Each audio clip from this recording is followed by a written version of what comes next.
Welcome back to our series of presentations on the unification principle. I'm your host, Dr. Tyler Hendricks. We have learned that the origin of sin lies in the misuse of love and abuse of power. Now, we have to ask why God, who must have known about the fallen acts of the first human ancestors, did not intervene to prevent the act of the fall. If God had stepped in at the moment before the first human ancestors fell, it seems like there would have been no fall and humankind would not have to live in pain in the midst of crimes and wars. Was the fall of man part of God's plan? If so, of course he wouldn't have blocked it. But did God want all of this suffering and evil and terrible history to take place? Did he want that? This is one of the most important unsolved mysteries of the ages. Let me set the record straight. From the unification point of view, the human fall was not God's plan. If it were his plan, why would God have given the commandment not to eat from the tree of the knowledge of good and evil, warning them that they would certainly die? We have studied why and how God created the universe and human beings. Did he give them the commandment just to watch them disobey it because he knew they were supposed to, and then punish them for it? What kind of parent is that? God put no place for evil into his plan. God only created goodness. Then, when God observed the beginnings of evil, why did he not intervene? The answer will tell us also why God did not intervene at any time since the fall, or even today. First, we're going to give you three reasons. First, it was to maintain the absoluteness and the perfection of the principle of creation. In accordance with the principle of creation, God created human beings in his image with the character and powers of the Creator, intending that we govern over all things as God governs over us. However, for human beings to inherit this creative nature and authority of God, we have to grow to perfection by fulfilling our portion of responsibility. We call this period of growth the realm of God's indirect dominion. While people are still in this realm, God does not directly govern them because he wants to allow them to fulfill their portion of responsibility. If God were to interfere with human actions during this growing period, it would be tantamount to ignoring the human portion of responsibility. In that case, God would be disregarding his own principle, according to which he intends to give human beings his creative nature and authority and raise us to become lords of creation. God would never deny that. Therefore, in order to preserve the absoluteness and perfection of the principle of creation, God did not intervene in the acts that led human beings to fall. God works through the principle. God created all the creation and its activities based on the principle. And he can only express his almighty power through the principle. It cannot work in an unprincipled situation, because God is a God of principle, and to preserve the absoluteness and perfection of the principle, God did not interfere in the fall.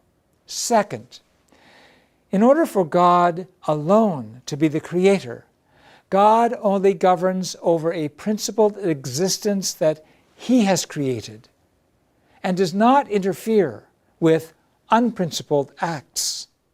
Therefore, God does not regulate any unprincipled existence that he did not create, such as hell, nor does he interfere with any unprincipled act, such as criminal acts.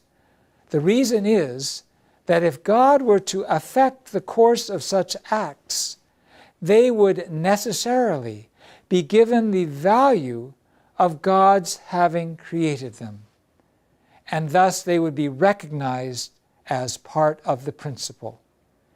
Consequently, if God were to have intervened in the fall of the first human ancestors, he would have been attributing to those acts the value of his creation and recognizing them as principled, creating a new but completely chaotic principle. Further, it was Satan who brought about that situation. So it would be, in fact, Satan who created this new principle. Satan would stand as a creator of the fruits of the fall, equal to God. Therefore, in order for God to remain the only creator, he did not intervene in the human fall.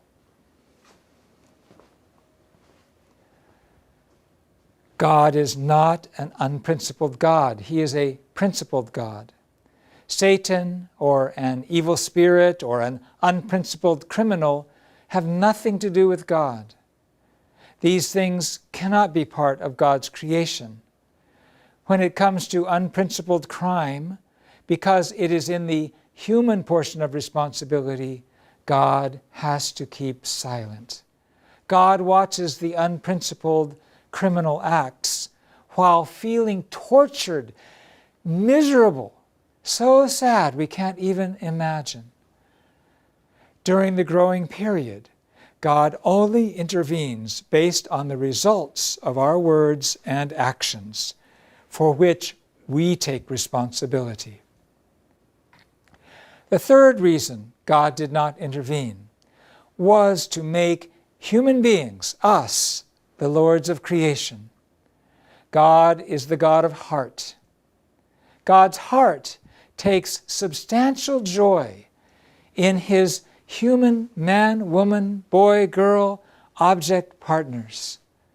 The creation is a symbolic object partner of God's heart. All things are the direct object partners of human beings. As their subject partners, we feel joy when all things receive joy from us. And we mediate this joy. God feels this joy in us and through us. Therefore, in Genesis 1:28, it states that God gave the blessing to human beings to have dominion over the creation, dominion of love. Accordingly, to have dominion over creation, there's a qualification for human beings. Human beings cannot be subject partners to the creation while in a position equal to the creation. God is qualified to govern us because he is our creator. Likewise, for us to gain the qualifications to rule all things, we must possess the appropriate character and power of creators by becoming co-creators with God. In order to give us creatorship and make us worthy to govern all things, God has human beings perfect ourselves by accomplishing our own portion of responsibility until the end of our growing period. If God were to rule directly and control the lives of human beings who are still in the state of immaturity, they would never fulfill their responsibility. They would never receive God's full creative nature and assume the position of dominion over the creation. God, the author of the principle, would be disregarding his own principle of creation, which he established in order to enable us to inherit the nature of the Creator and govern the creation with true love. Therefore, in order to give us creatorship and raise us as lords of creation, God had to restrain himself from intervening in the acts of immature human beings. We know that God knew about the fallen act. Even though he could stop it from happening, he did not interfere not just because it took place, but because, number one, God acts only through the principle of creation. In front of unprincipled acts, God had to force himself to be silent, because God placed human beings in the position to have dominion over the creation. Thus, to maintain the absoluteness and the perfection of the principle, for God to remain as the Creator, and for human beings to have a true dominion over the creation, even though God knew about it and had the power to stop it, he did not interfere in the fallen act. However, God wants us to accomplish our responsibility during the growing period in order to give us his creatorship. We must regard it as a great blessing to inherit the creative nature of God.